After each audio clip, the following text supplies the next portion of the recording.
या तो सुर में ही बजे या असुर में ही बजे, बजेगा तो जरूर। तो ढोल को जैसे कसा जाता है वैसे हम सबों के जीवन में मर्यादा होनी चाहिए। मर्यादा से बिन अगर अधिक गर्मी है तो वह भी हानिकारक, अगर अधिक ठंड है तो वह भी हानिकारक, वर्षा ना हो तो भी हानिकारक, अगर लगातार 20 तक 21 तक बारिश हो जाए तो वह भी घातक है। तो विचार करना चाहिए कि कहां तक क्या मर्यादा हो। तो भगवान ने कहा देखो इन लोगों के ऊपर कृपा करनी चाहिए।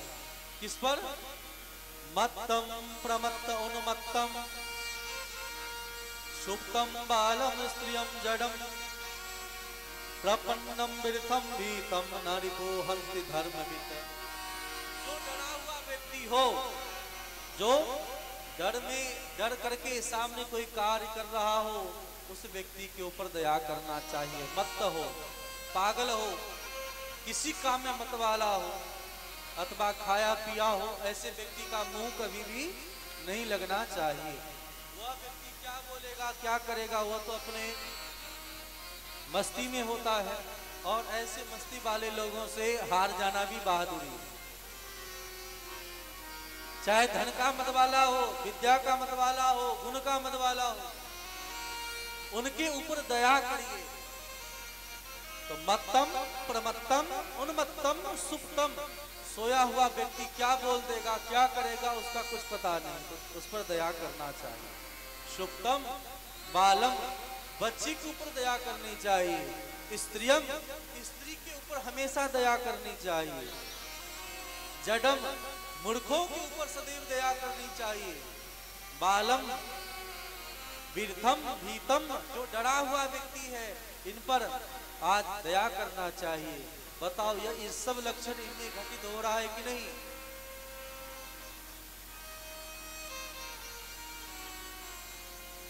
यह सब घटित आज अश्वत्थामा के ऊपर हो रहा है। डरा हुआ व्यक्ति है और डरा हुआ व्यक्ति तो कुछ भी कर सकता है, इसीलिए आप इन्हें माफ कर दो।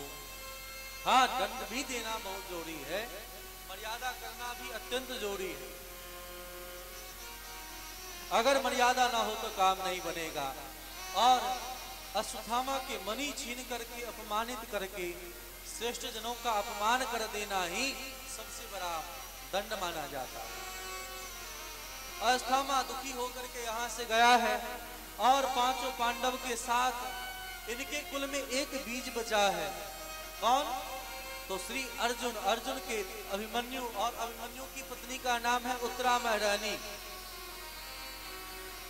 अभिमन्यु की पत्नी का नाम उत्तरा है, और ऐसे उत्तरा महारानी गर्भवती हैं और उनके गर्भ में शिशु पल रहा है। अश्वत्थामा को पता चला कि मेरा अपमान हुआ तो इनके कुल में हम किसी को नहीं छोड़ेंगे, और ब्रह्मास्त्र संधान कर दिया उनके गर्भ पर, गर्भ को मारने के लिए। जब गर्भ में उस प्रकार से अस्त्र आते हुए देखा है, उन अस्त्रों को देख करके आज उत्तरा महारानी किसी के पास नहीं गई। ध्यान देंगे, कुंती महारानी सबके पास जाती हैं, अन्य किसी के पास नहीं जाती। द्रौपदी महारानी सब पर भरोसा करती हैं, अपने शरीर पर भरोसा करती हैं, और जब शरीर भी साथ नहीं देता है तब वह क्या करती हैं? तो वह भगवान के शरण में जाती हैं। हे द्वारकाधीश रक्षा करो। तब भगवान ने लज्जा की रक्षा करी। और उत्तरा महारानी यह सब कथा सुन रखी है, कथा सुनने से यही लाभ है, उनका समय बर्बाद नहीं होता। उत्तरा महारानी कहीं ना जाकर के सीधे भगवान के पास दौड़ी हैं। पाहि पाहि महायोगिन देव देव जगत नान्यम तद भयं पसे यत् मृत्यु परस परम। हे पाहि पाहि महायोगिन देव देव जगतपते, हे श्री कृष्ण आप हमारी रक्षा करो रक्षा करो। और यह देखते हुए भगवान अनेक भी देरी नहीं करते हैं और भागे भागे गए, उत्तरा महारानी के गर्भ में प्रवेश कर गए और इतना जोर से गदा घुमाया है, उस घुरा को घुमा करके अस्त्र जो आ रहा अस्त्र को वापस भेज दिया। गर्भ में पल रहा जीव भगवान को अपने नेत्रों से टुक टुक देख रहा है और भगवान को देखने के कारण भगवान ने गर्भ में उनकी रक्षा करी। बोलिए भक्त वत्सल भगवान की जय हो। उत्तरा महारानी गर्भ की रक्षा करके भगवान आए, खूब सबने प्रणाम किया। भगवान यहाँ से बहुत दिनों तक रहे, जाना चाहते हैं, यहाँ से द्वारका जाना चाहते हैं। भगवान सबसे विदा ले लेते हैं और लेकर के जैसे विदा हुए कि कुंती महारानी आ गई सामने और भगवान के सामने रथ को पकड़ ली और रथ को पकड़ करके भगवान के चरण कमल को छूने लगे। ध्यान देंगे, आज रथ पर बैठे श्री कृष्ण के पांव को छू रही है कुंती महारानी। और कुंती कौन है? वसुदेव जी की बहन, भगवान कृष्ण की बुआ जी हैं, जिनके पिता की बहन है। भगवान फुफेरा भाई ही तो लगते हैं अर्जुन आदि। तो आज तक जब भी आते थे तो कुंती महारानी का पांव छूते थे, प्रणाम करते थे। और आज कुंती महारानी भगवान की चरण कमल को छू रही है। भगवान ने कहा, बुआ जी ये कौन सी उल्टी गंगा बहा रही है? आज तक मैं आपका चरण छूता था, आज आप मेरे चरण छू रही हैं। कुंती महारानी कहती हैं, प्रभु मैं आपको प्रणाम नहीं कर रही हूँ, मैं अपने भतीजे को प्रणाम नहीं कर रही हूँ। बोले किसे कर रहे हैं? बोले मैं तो उस परम पुरुष परमात्मा जो जगत नियंता जगत पालक है और जो अभी तक जितना लीला दिखाया है, हम उनके चमत्कार उस इष्ट को मैं प्रणाम कर रही हूँ। नमस्ते पुरुषत्वं आद्यम ईश्वरम प्रकृते परम अलक्षम सर्वभूतानां अंतर्ब्रह्मि अवस्थितम्। कुंती महारानी बहुत सुंदर स्तुति करती हैं। महाराज हम उन परम परमात्मा के चरण कमल में बंदन मैं कर रही हूँ, जिसे बड़े बड़े ऋषि मुनि महात्मा सब नहीं जान पाते हैं, उन भगवान के पाद पद्मों में मैं बंदन कर रही हूँ। भगवान सुन रहे हैं, कृष्णाय वासुदेवाय नमः पंकज मालिनी नमः पंकज नेत्राय नमस्ते पंकजांग्रये। आज भगवान के चरण कमल में जब वंदन कर रही हैं, हे प्रभु आपने हर प्रकार से हमारी रक्षा करी है। आप अगर हमारे जीवन में नहीं होते तो हम सबकी क्या स्थिति होती? अरे जितना कृपा आपने हम पांडवों पर किया है, हमारे बच्चों के ऊपर किया है, उतनी कृपा तो आपने शायद देवकी के ऊपर भी नहीं किया। देवकी के 6-6, 7-7 पुत्रों को मरने दिया, आपने ऐसा नहीं किया महाराज। इसलिए मैं आज आपसे वरदान मांगना मैं चाहती हूँ। भगवान बहुत खुश हुए, बुआ जी आज तक आप कुछ नहीं मांगे, आज आप मांग रहे हैं, इससे बड़ी खुशी की बात क्या होगी? मांगो मांगो। और ध्यान दें, ऐसी स्तुति वंदना कोई नहीं करता है। कुंती महारानी कह रही है, विपदः सन्तु नः शश्वत् तत् जगत गुरु भवतो दर्शनम यत्स्यात् पुनर्भव दर्शनम। अरे महारानी, कुंती महारानी कह रही है, मुझे विपत्ति चाहिए। ध्यान दें, संसार में कोई विपत्ति मांगता है? संसार में संपत्ति के लिए लोग लालायते रहते हैं कि हमको संपदा मिल जाए, संपदा मिल जाए। लेकिन भगवान को जब भगवान ने सब संपदा दिया है और आज कुंती महारानी कह रहे मुझे विपत्ति दीजिए। बुआ जी क्यों मांग रही हैं? बहुत रोती हैं। अरे मेरे कन्हैया, मेरे कृष्णा, जब तक मेरे घर में संपदा थी तब तक आप संपदा रहने के कारण विपदा रहने के कारण हमारे घर में आते थे, बार बार आकर के मदद करते थे, तो रक्षा करते थे। लेकिन आज हमारे घर में संपदा क्या आया, आप हमें छोड़ करके जा रहे हैं। विचार करिए, जब संपदा आए तो भगवान का भजन करना चाहिए, लेकिन दुख में सुमिरन सब करे, अरे सुख में करे न कोई, अरे जो सुख में सुमिरन करे तो दुख काहे को होए। बताओ, अगर सुख के समय में भी भगवान का भजन किया जाए तो दुख आएगा। इसीलिए कहा विपदो नहीं विपदः संपदो नहीं संपदः, भगवान विष्णु विस्मरणम विपदः संपत्त्या नारायणा स्मृति, हरे स्मृति सर्व विपत्ति विमोक्षणम। भगवान का स्मरण होना ही सबसे बड़ा संपदा है, और भगवान का विस्मरण हो जाना ही सबसे बड़ा विपदा है। इसलिए निश्चित करके भगवान का स्मरण करते रहना चाहिए। भगवान ने कहा, महाराज मैंने कृपा कहाँ नहीं किया, कब किया, और एक एक कथा को याद करा देते हैं कि प्रभु आपकी कृपा की यह बरसात है। कुंती स्तुति पर ही कथा कहा जाए तो 10 दिन 5 दिन तो कुंती स्तुति पर कथा होगी। इस प्रकार भगवान श्याम सुंदर ने कहा कि आप चाहते हैं कि मैं ना जाऊं, तो लो मैं नहीं जाता हूं, मैं यहीं रह जाता हूं।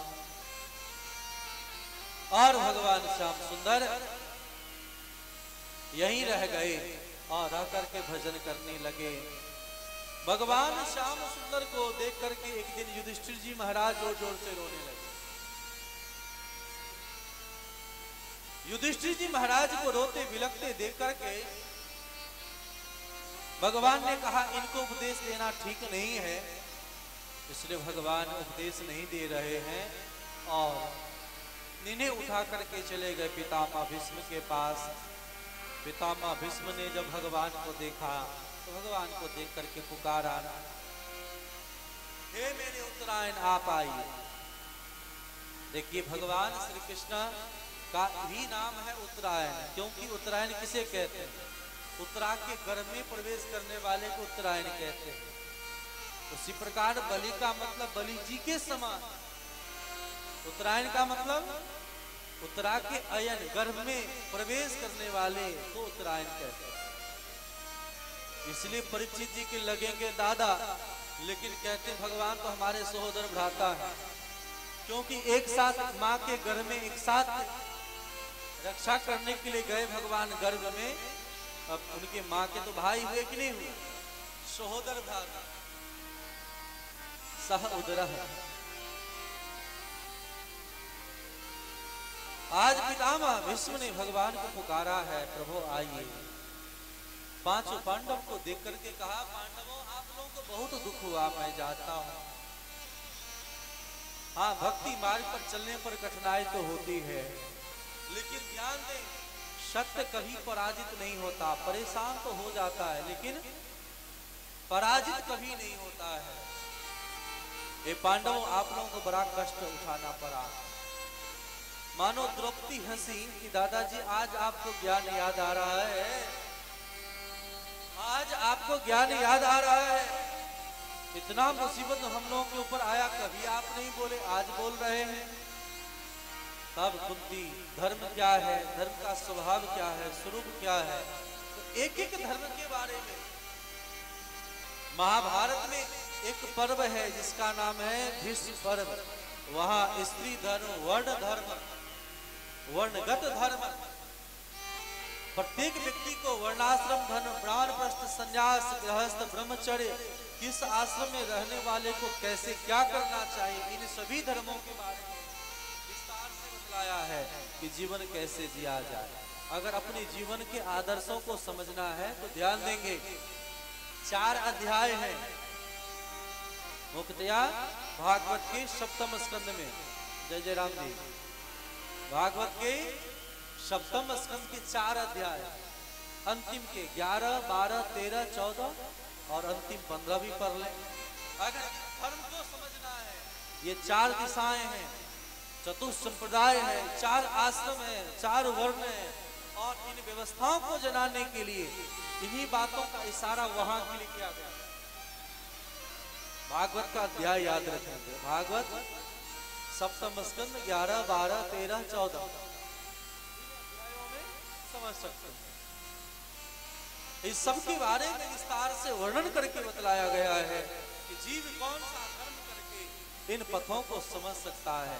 समाज में भी जब लगे कि ये धर्म है कि यह अधर्म है, भागवत उल्टा करके पढ़ लेना चाहिए, देख लेना चाहिए। अंत में पितामह भीष्म ने कहा, महाराज मैं चाहता हूं कि अब जाने का समय हो गया, तो मेरी बेटी के साथ आप ब्याह कर लो। अब तो सब इधर उधर देखने लगे। पितामह भीष्म तो बाल ब्रह्मचारी, और इनके घर में बेटी कहां से है।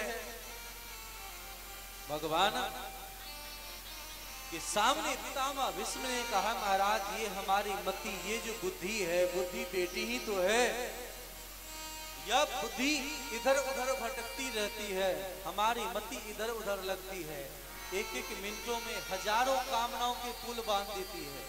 ये चाहिए, ऐसा चाहिए, वैसा चाहिए, इसलिए हमारी इस मति को आप श्रीमती बना लें। ध्यान देंगे, श्रीमती कहां से आया है? श्रीमती शब्द जब कहते हैं, यह श्रीमती कहां से आया है? पितामह भीष्म ने ही कहा, इति मत निरूप कल पिताब कृष्णा। इनकी स्तुति की विशेषता देख लीजिए। इति जब अंत होता है तब इति कहते हैं, और जब प्रारंभ होता है तो अथ कहते हैं, अथ प्रथमोध्याय। अंत में इति कहते हैं, लेकिन पितामह भीष्म कह रहे हैं कि मेरी अंतिम अवस्था है। यह वयोवृद्ध पितामह भीष्म इति से प्रारंभ कर रहा है। महाराज हमारे मति को आप अपना श्रीमती बना लें, यानी जब तक अपनी बुद्धि को भगवान के चरण कमल से नहीं जोड़ेंगे, तब तक हम सबकी बुद्धि भटकती रहेगी, भटकती रहेगी। इसीलिए दीक्षा मंत्र के माध्यम से गुरुदेव क्या करते हैं? गुरुदेव भगवान क्या करते हैं? पहले स्वच्छंद थे, लेकिन तुलसी माला पहना करके जैसे संसार में मंगल सूत्र पहनाया जाता है, वैसे भगवान के नाम की ये तुलसी माला मंगल सूत्र ही तो है।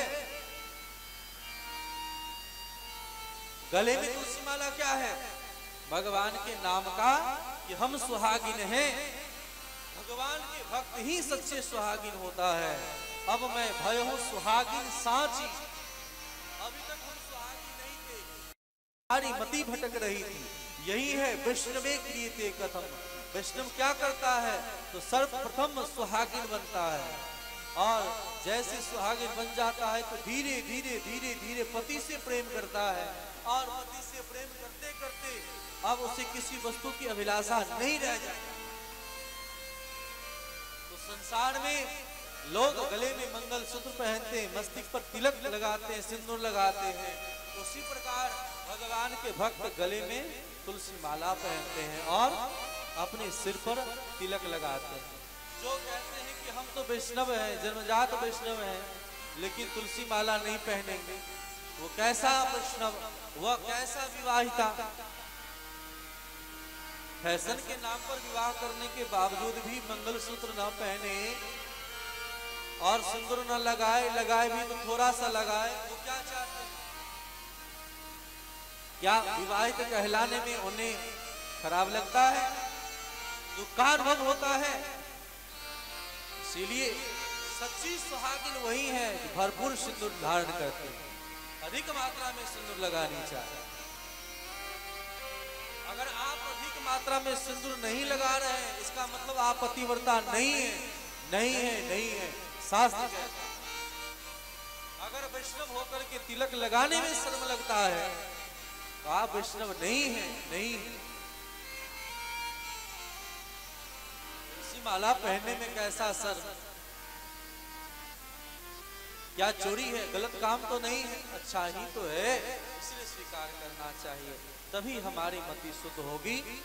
भगवान के सामने एकादशी के दिन 11 श्लोक में पितामह भीष्म ने स्तुति किया है। इतिमति रूप कल्पिता कृष्णा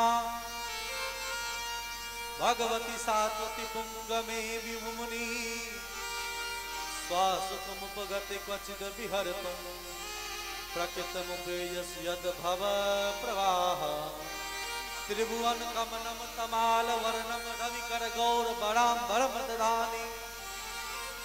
भगवान के सामने आज पितामह भीष्म कह रहे कि इच्छा मृत्यु का वरदान है। पितामह भीष्म को इच्छा मृत्यु का वरदान था, तो क्या कौन सा उत्तरायण का खोज कर रहे थे? बोले भगवान की तलाश कर रहे थे। भगवान सामने हो और भगवान के सामने अगर हम अपने शरीर का त्याग करें तो ही काम बनेगा। और पितामह भीष्म ने पुष्पतागत छंद में ही 11 श्लोक में इस श्लोकों का गान करना शुरू किया है। इतिमति रूप कल्पिता कृष्णा भगवती सात्वती रूप कल्पिता कृष्णा भगवती इतिमति रूप कल्पिता कृष्णा भगवती सात्वती पुंग में विभुमनि रूप कल्पिता कृष्णा भगवती सात्वती पुंग में स्वासुखमुपगत क्वचिद विहरतुं प्रकृतमुपेयस भव प्रवाह प्रकृतमुपेयस भव प्रवाह त्रिभुवन कमलं कमाल वर्णम त्रिभुवन कमलं कमाल वर्णम रविकर गौर बराम्बरम ददानि बकुलक कुला सुतान नावजम बकुलक कुला सुतान नावजम जय सखे रति रसुनेन वज्या सकल पिता कृष्णा भगवती सात्वती पुंगमे। ऐसे ऐसे 11 श्लोक में एकादशी के दिन पितामह भीष्म ने बहुत सुंदर स्तुति किया है और भगवान को देखते देखते अपना शरीर यहाँ छोड़ा है। भगवान के सामने पितामह भीष्म ये शरीर को छोड़ते हुए भगवान के चरण कमले भी मति लग जाए इस प्रकार का वरदान मांगा है। भगवान श्याम सुंदर रोने लगे, ना भूतो ना भविष्यति, ऐसा कोई भगवान का भक्त पुनः नहीं होगा। भगवान के सामने श्री सूत जी महाराज कहते हैं कि हे सौनक जी, भगवान वहीं पर निवास कर रहे हैं। कुछ समय के बाद परीक्षित जी का जन्म होता है और जन्म संस्कार को पाकर के पांचों पांडवों ने खूब दान दक्षिणा सब दिया है, खूब लुटाया है, सबों को दिया है और इस प्रकार देने के कारण सब गदगद हो गए और गदगद होकर के बड़ा ही आनंद मना रहे हैं। भगवान श्री कृष्ण चंद्र भी यहाँ से चल करके द्वारका पधारे और द्वारका में द्वारकावासी ने खूब सत्कार किया और भगवान श्याम सुंदर सबको समझा बुझा करके श्राप का बहाना करके इस धरातल को छोड़ करके भागवत में प्रवेश कर गए। 500 पांडव में दुर्योधन गया था पहुंचाने के लिए, सब बातों को सुना है, पता चला है। जो कुछ गोपियां सब बची थी सबको ला रहे हैं और लाने के कारण पितामह भीष्म के मरणोपरांत ये पांचों पांडव यहाँ विराजमान थे और अर्जुन जब गया है पहुंचाने के लिए, पहुंचा के लौट रहा है। आज इनके जो अस्त्र शस्त्र धन संपत्ति आदि था सबको कोलभीलों ने लूट लिया, लेकिन ये गांडीव उठाए, गांडीव उठ तक नहीं पाया। तब समझ गए कि अस्त्र में बल नहीं था, या तो भगवान में बल था और उसी का ये प्रभाव है। और इस प्रकार आज अर्जुन वहां से रोते बिलखते हुए वहां से आए। पांचों पांडव को पता चला कि भगवान नहीं रहे, भगवान की विरह में विरहातुरा। कुंती महारानी ने शरीर को छोड़ दिया। परीक्षित जी छोटे हैं, लेकिन छोटी अवस्था में ही इन्हें राजगद्दी पर सौंप दिया गया। राजा बन गए, प्रजाजनों का सुंदर ढंग से पालन करने लगे। प्रजाजनों का पालन करते करते एक दिन इनके जीवन में घोर आश्चर्य हुआ। आश्चर्य क्या होता है? तो जब जंगल में ही जा रहे हैं तो रास्ते में देखते हैं कि एक बैल जिसके 3 पांव टूटा हुआ है और बगल में गाय भी है, और एक राजा जैसा वस्त्र आभूषण पहन करके कोई व्यक्ति दंड दे रहा है। बड़ा क्रोध आया परीक्षित जी को और कहा, कौन हो तुम?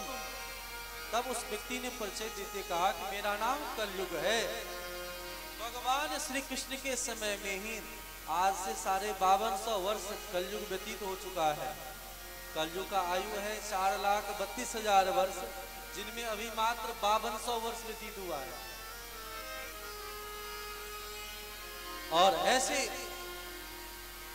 कलयुग को जब दंड देते देखा, ये क्या है? तो सत्य, शौच, दया, ये 3 टांगे हैं, पांव हैं धर्म रूपी बैल के, और ये तीनों खत्म हो चुका है।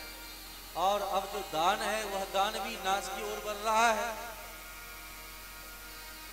परीक्षित जी ने उस कलयुग से कहा कि मेरे राज से निकल जाओ। कलयुग ने कहा, महाराज भगवान ने विधि बना करके मुझे यह समय दिया है, इसलिए मेरा बोलबाला तो रहेगा ही। सुन करके भगवान के भक्त परीक्षित जी ने कहा कि मेरे राज से निकल जाओ, मेरे राज में यह सब नहीं रह सकता। कलयुग ने कहा, महाराज कहीं भी रहने के लिए दे दीजिए।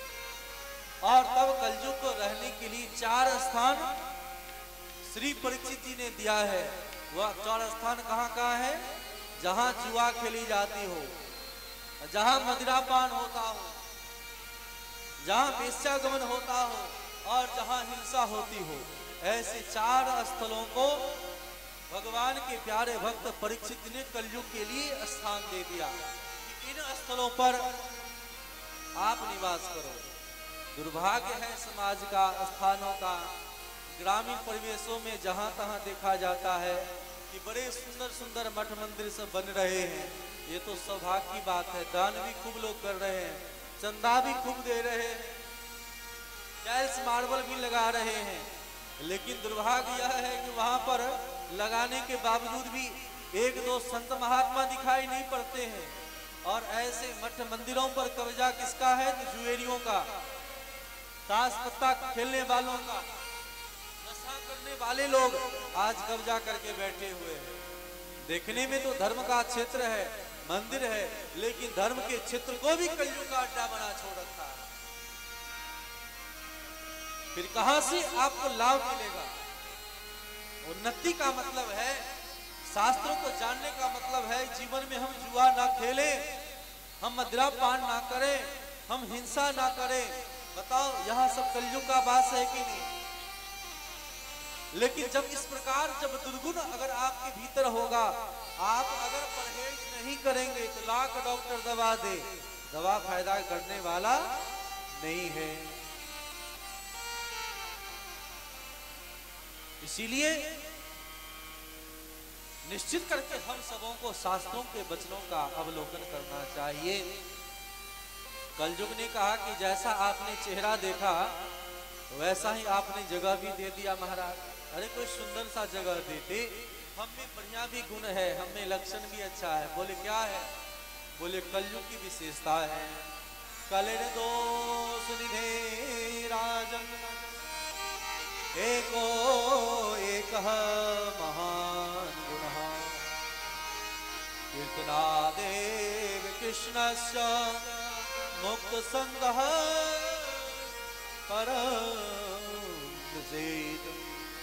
कलयुग में विशेषता है कि यत फलम नास्ति तपसा न योगेन समाधिना तत्फलम लभते सम्यक कलो तद हरि कीर्तना। कलयुग में केवल और केवल भगवान के नाम गुणानुवाद को गाने मात्र से जीव मात्र का कल्याण हो जाए। इसीलिए महाराज कोई यज्ञ करने की जरूरत नहीं। यद फलम नास्ति तपसा न योगेन समाधिना न समाधि में जाने से, न हवन करने से, न तो स्वाहा स्वाहा कहने से, न तो ध्यान करने से, न पूजा करने से जो फल नहीं मिलता है, अथवा मिलता था, वह सभी फल केवल और केवल भगवान के नाम गुणानुवाद को गाने से प्राप्त हो सकता है। इसीलिए ये किन प्रकार से भगवान के नाम गुणानुवाद को गाने का प्रयास करना चाहिए। बोलिए नाम भगवान की जय हो, नाम महाराज की जय हो। इसलिए रोज नाम जप करिए। नाम जप, नाम ही आपके जीवन का सार हो, नाम ही ध्येय हो। तब कहा कि आप स्वर्ण में भी निवास करो। बोले सोने को देख करके हर कोई ललचाता है, लेकिन जो वस्तु सोने चांदी भगवान को अर्पण किए बिना, भगवान को स्वीकार कराए बिना स्वयं ग्रहण करता है, ऐसे स्वर्ण में कलयुग का निवास होता है। लेकिन जिन स्वर्ण को भगवान को सौंप दिया जाए, आप वस्त्राभूषण को भगवान को पहले सौंप दीजिए, अर्पण कर दी, फिर पहनिए, तो कलयुग का वास नहीं होगा। इस प्रकार परीक्षित जी महाराज प्रजा का पालन कर रहे हैं। कथा सब जानते हैं कि एक बार शिकार खेलने जंगल में गए, बहुत दूर चले गए, और बहुत दूर जाने पर भी जब उन्होंने देखा है कि जोर से भूख प्यास लगी तो कहाँ जाएं, तो यहाँ से बढ़ते हुए आगे गए हैं, और आगे जाकर के आश्रम मिला है। आश्रम में समित महाराज समाधि में थे, उठाया नहीं उठ पाए, एक मरा हुआ सांप लपेट दिया। देखो ढोंग बना करके मुझे देख करके आंख बंद कर लिया है, और आंख बंद कर लिया है, इसीलिए मैं क्या कहूं। आज राजा तो भगवान का स्वरूप माना जाता है, और भगवान के स्वरूप मानने के बाद भी यह स्थिति है। आज इस प्रकार के वर्णन को, इस स्वभाव को जान करके मन बड़ा दुखी है। उनके इस प्रकार के दुख पूर्ण भाव को जान करके आज बहुत चिंता दूर हो गए, चिंता कर गए। आज परीक्षित जी महाराज ने मरा हुआ सांप लपेट करके लौट रहे हैं। कुछ ऋषि कुमार ने जाकर के उनके पिता को कह दिया, अरे आप यहाँ स्नान कर रहे हो, आपके पिता का किसी राजा ने अपमान किया है। ध्यान देंगे, वही उस बालक ने समुद्र श्रृंगी जल उठाया और श्राप दे दिया है। जिस किसी राजा ने हमारे पिता का अपमान किया है, वह राजा की मृत्यु आज के 7वें दिन तक्षक के काटने से हो जाए, उनकी मृत्यु हो जाए। वहां से रोते बिलखते हुए आया है, और आकर के आज पिता के गले से मरा हुआ सांप निकाला है, और सांप निकालने के बाद खूब रोने लगा है। रोते बिलखने के कारण आज इनके पिता को पता चला। पिता को कहा, पिताजी मैंने श्राप दे दिया। सुन करके पिताजी ने कहा, अरे ये क्या तूने किया? अरे राजा तो भगवान का स्वरूप होता है, हमसे गलती हो गई, और इसके बदले तूने ऐसा भयंकर श्राप दे दिया, ऐसा नहीं देना चाहिए। बहुत दुखी हो गए। एक कुमार को, ब्राह्मण कुमार को भेजा, जाओ जाकर के राजा परीक्षित जी को सूचना दे आओ कि आज के 7वें दिन तक्षक के काटने से उनकी मृत्यु हो जाएगी, अपने आत्म कल्याण का उपाय कर ले। ब्राह्मण कुमार यहाँ से गए, और जाकर के जैसे ही सूचना दिया है, महाराज आपको श्राप मिल गया है, आज से 7वें दिन आपकी मृत्यु होगी, अपने आत्म कल्याण के लिए आप उपाय करें। आज इस बातों को सुनकर के परीक्षित जी महाराज ने मुकुट उतारा है। मुकुट उतारते ही, अभिमान का मुकुट जब कोई उतारता है, लोग कहते हैं जरासंध का मुकुट। यह अभिमान रूपी मुकुट जब कोई धारण कर लेता है, अहंकार जब किसी के सिर में होता है तो किसी का सम्मान नहीं करता है, वह सदैव आवेश में ही रहता है। इसलिए भगवान के भक्त को देखने मात्र से प्रेम का भाव प्रकट हो जाता है, निश्चल लगता है। इसीलिए भक्तों को दया का स्वभाव रखना चाहिए, सदैव उनके चेहरे पर मुस्कान होना चाहिए, कभी भी कठोरता न हो। यहाँ भगवान के भक्तों के गुणों का वर्णन किया है। रात्रि में ही परीक्षित जी महाराज आत्म कल्याण के लिए आज तैयार हो गए, और तैयार होकर के अपने घर परिवार पत्नी बच्चों को छोड़ करके चले गए सुखताल। सुखताल कहाँ? वर्तमान में गंगा के पावन तट है। ऐसे सुखताल मुजफ्फरनगर के पास, वहां गंगा के पावन तट पर चले गए और गंगा के पावन तट पर जाकर के आज ऋषि मुनि महात्मा सब मिलने के लिए आ गए। सबके चरण कमलों में ध्यान करते हुए, सबके चरण कमलों में वंदन करते हुए सबसे एक ही प्रार्थना कर रहे हैं। अतः पृच्छामि संसिद्धिं योगिनां परमं गुरुं पुरुषेह यत् कार्यं विर्यमानस सर्वथा। आज जब बड़े बड़े ऋषि मुनि महात्मा उस सभा में आए हैं, उन महात्माओं के चरण कमल में वंदन करते हुए आज राजा परीक्षित ने सबसे एक ही प्रश्न किया, महाराज हे योगियों के परम गुरु, मैं आपके चरण कमल में वंदन कर रहा हूं और आपसे पूछना चाहता हूं, जिसकी मृत्यु 7 दिनों में होने वाली हो, उन्हें क्या करना चाहिए? कौन सा पूजा करना चाहिए? कौन सा वंदन करना चाहिए? कौन सा ध्यान करना चाहिए? कौन सा यज्ञ करना चाहिए? कौन सा तप करना चाहिए जिसे उसे मुक्ति मिल जाए, यह मुझे बतलाएं। लेकिन इससे पहले आज तक किसी को नहीं पता था कि 7 दिन में ही कल्याण कैसे हो। इसीलिए बड़े बड़े ऋषि मुनि महात्मा भी वहां पर विराजमान होने के बाद भी आज कोई उत्तर नहीं दे रहे हैं कि हम कैसे बता दें कि 7 दिन में आपका कल्याण कैसे हो जाए। आज इस प्रकार की बातों को समझा बुझा करके ऋषियों ने एक ही निर्णय किया। और एक निर्णय क्या किया? एक निर्णय उन्होंने किया है कि महाराज, जब आपके ऊपर एक दुष्ट ब्राह्मण का अस्त्र लगा था तो भगवान अस्त्र लेकर के दौड़े थे, और आज एक ब्राह्मण का ही तो आपको वाक रूपी अस्त्र लगा है। तो हम सब मिलकर के भगवान को पुकारें, भगवान को पुकारेंगे तो निश्चित करके आज कृपालु भगवान कृपा करेंगे। इसलिए सब मिल करके प्रार्थना भगवान के समक्ष कर रहे हैं। ध्यान दें, ये परीक्षित कौन है? ये तो कथा है। अब कथा का दर्शन क्या है, ध्यान देंगे। ये परीक्षित कोई और नहीं, हम जीव ही परीक्षित हैं। हम जीव ही सदैव प्रार्थना करते रहते हैं, जानने का प्रयास करते हैं, ये कैसे हो सकता है, वो कैसे होगा, ये व्रत कैसे होगा, ये नियम कैसे होगा। और इस नियमों को जानने के लिए ही आत्म कल्याण चाहने वाले जीव को ही परीक्षित कहा है। इसीलिए हम सब मिलकर के परीक्षित बने और हम सब भी अपने जीवन में सोचे कि हमारे द्वारा कभी भी हम सबके द्वारा किसी संत ब्राह्मणों का अपमान ना हो सके। ध्यान देंगे, राम कथा और भागवत कथा में इतनी ही चर्चा है, इतनी ही बातें हैं।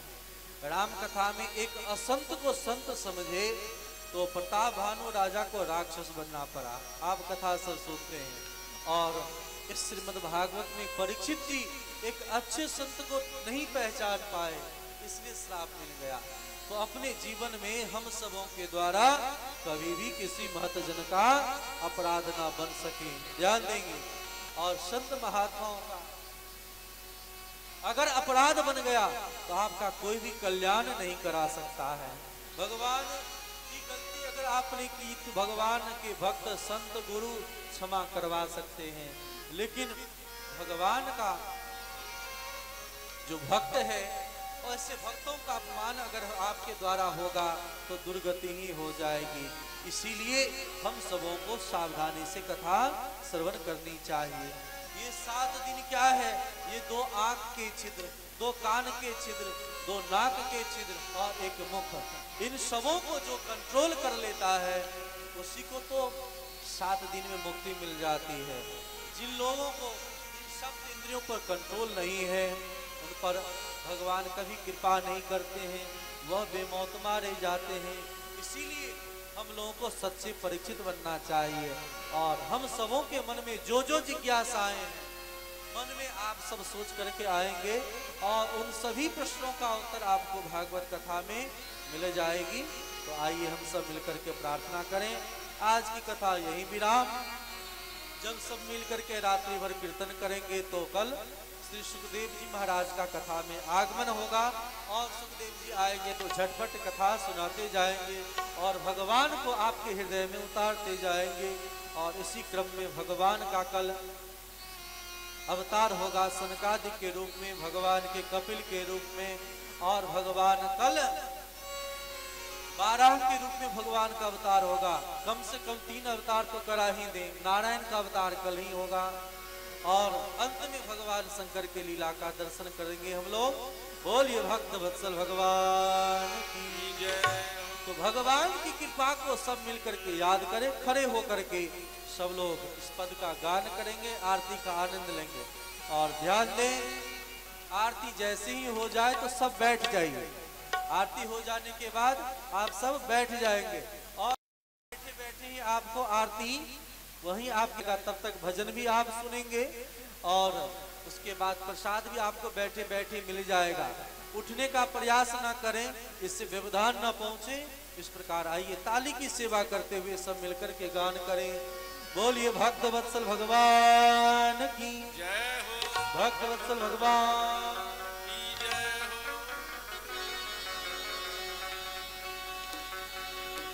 कृपा की न होती जो आदत तुम्हारी, बाकी न होती जो आदत तुम्हारी,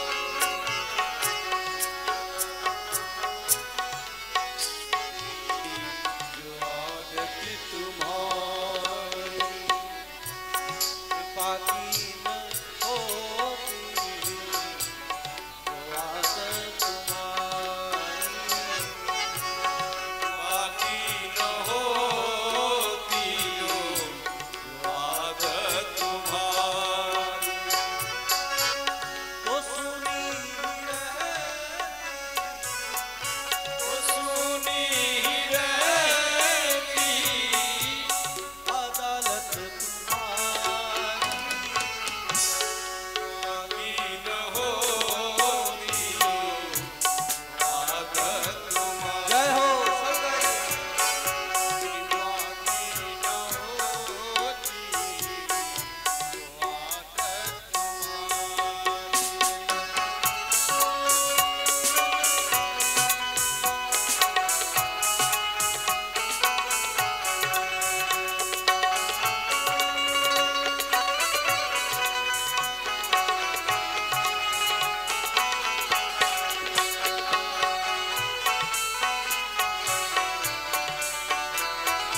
जय हो।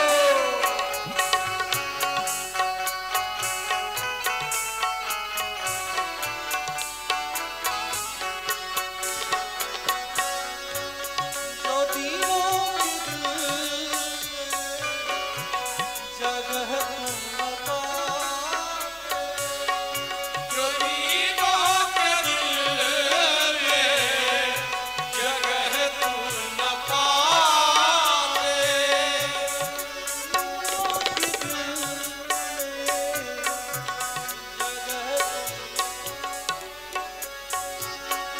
जो दीनों के दिल में जगह तुम न पाते, तो किस दिल में होती तो किस दिल में होती हिफाजत तुम्हारी।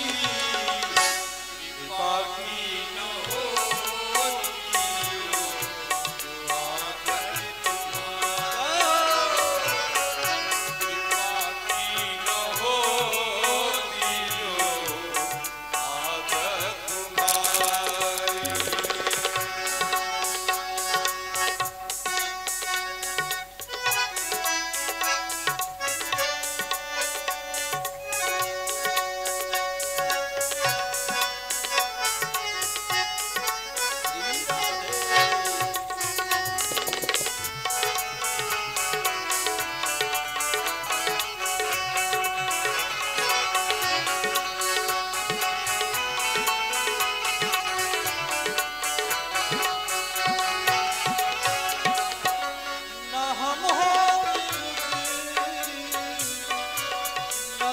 होते हाकिम, न हम होते मुजरिम, न तुम होते हाकिम,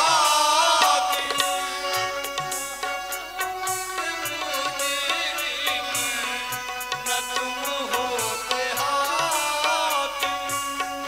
तो किस दिल में होती, ओ किस दिल में होती हिफाजत तुम्हारी, बाकी न होती जो आदत तुम्हारी, बाकी न होती जो आदत तुम्हारी।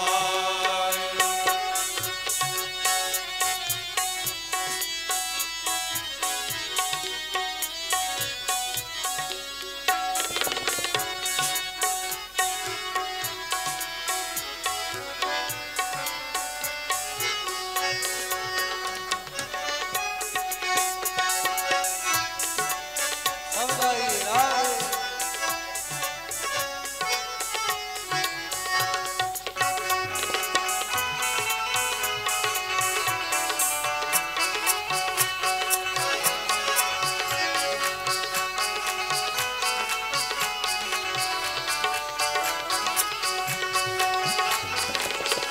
गरीबों की दुनिया है, आबाद तुमसे, गरीबों की दुनिया है, आबाद तुमसे।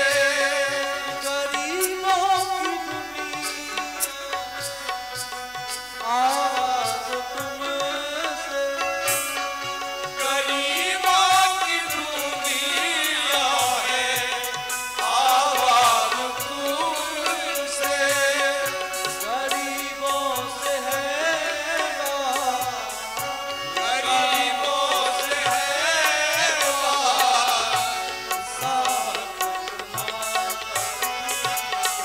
कृपा की न होती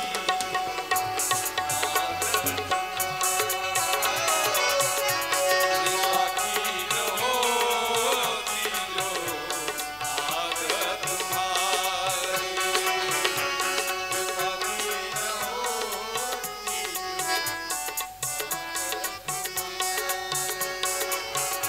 कृपा की न होती जो आदत तुम्हारी।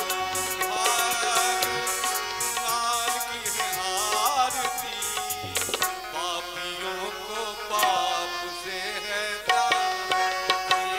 भगवान की है आरती, पापियों को पाप से है प्यार।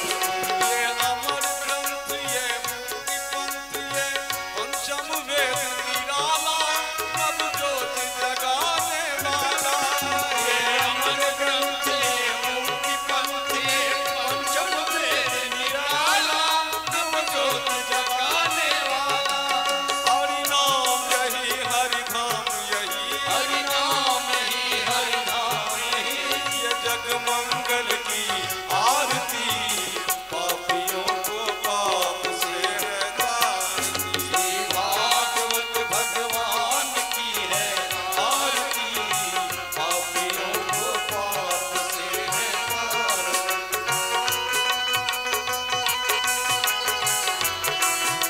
राधे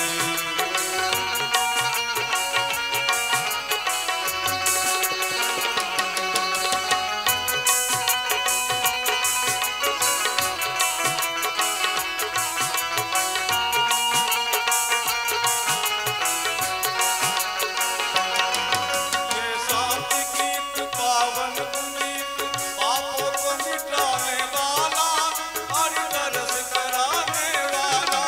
ये सात गीत पावन पुनीत, पापों को मिटाने वाला, हरि दरस कराने वाला।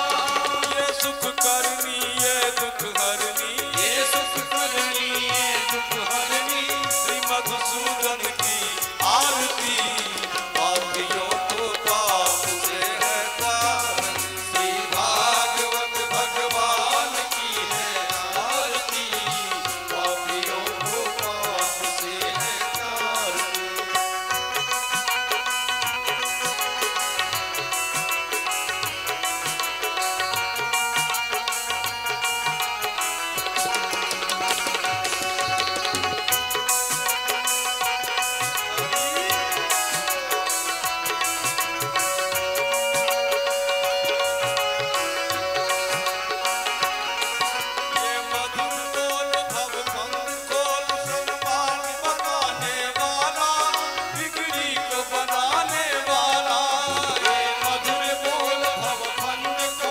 सन्मार्ग बताने वाला, बिगड़ी को बनाने वाला, श्री राम यही घनश्याम यही, श्री राम यही घनश्याम यही, ये प्रभु महिमा की आरती, पापियों को पाप से हटाती, भागवत भगवान की है आरती, पापियों को पाप से हटाती।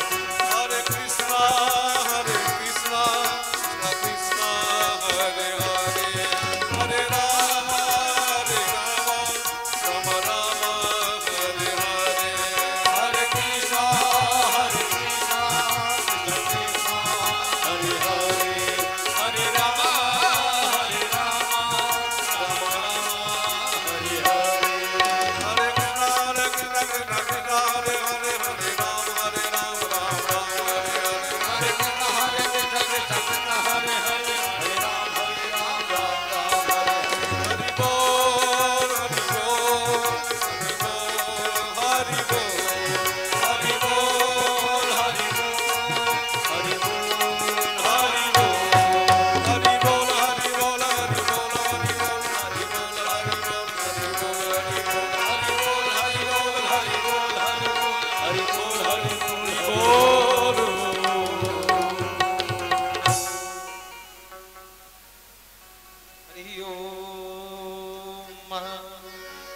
जगेन जगमयन्तदेव स्थानधर्मान् प्रथमान्यासन्नातेहनाकं महिमानः सजन्तर्पूर्वे साध्याः सन्ति देवाः।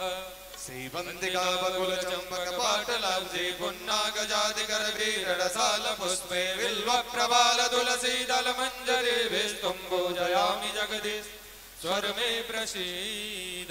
नानासुगन्धपुष्पाणि यथा कालोद्भवानि च पुष्पाञ्जलिर्मया धत्तं गृहाण परमेश्वरः।